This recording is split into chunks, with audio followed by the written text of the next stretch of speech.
Have you ever felt like you've strayed too far from God's love? The parable of the prodigal son reminds us that no matter how far we wander, redemption and hope are always within reach. In the Gospel of Luke, Jesus tells the parable of the prodigal son, a story filled with deep meaning and incredible hope. It's a story of a young man who makes choices that lead him down a difficult path, only to be welcomed back by his loving father.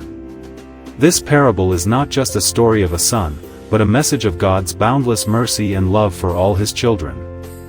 1. The Prodigal Son's Journey. The story begins with a young man who asks his father for his inheritance early, essentially saying, "I want my share of the family wealth now, as if you were already dead." This request is a bold one, a sign of disrespect and selfishness. The father, however, grants his son's request, and the son leaves for a distant country where he squanders his wealth in wild living.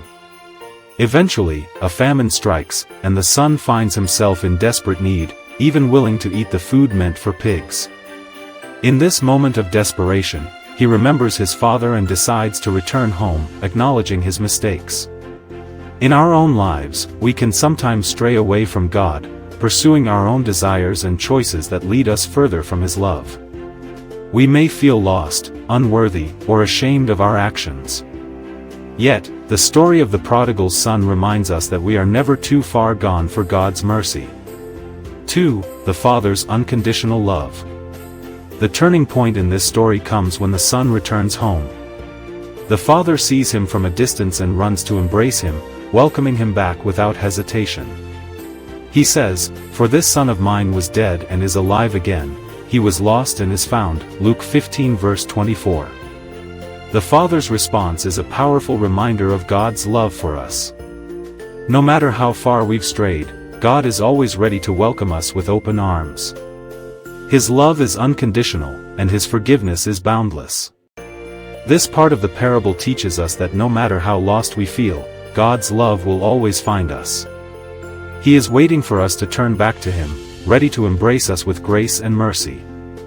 In the Sacrament of Confession, we experience this same loving forgiveness, where God wipes away our sins and restores us to His grace. 3. The elder son's struggle. While the father celebrates the return of the prodigal son, the elder son becomes angry and resentful. He has worked hard for his father and feels that his brother's reckless behavior should not be rewarded. The father, however, responds, "My son, you are always with me, and everything I have is yours. But we had to celebrate and be glad, because this brother of yours was dead and is alive again. He was lost and is found." Luke 15 verses 31 to 32. This part of the story invites us to reflect on our own hearts. Do we sometimes feel resentful when others experience God's grace, especially when we have worked hard in our faith?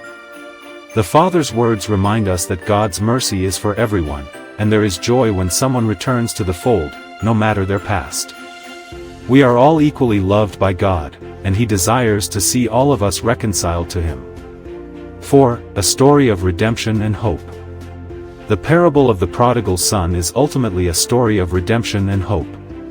It shows us that no matter how far we fall or how lost we feel, we can always return to God. His arms are always open, waiting to welcome us home. Our sins do not define us, God's love and forgiveness do.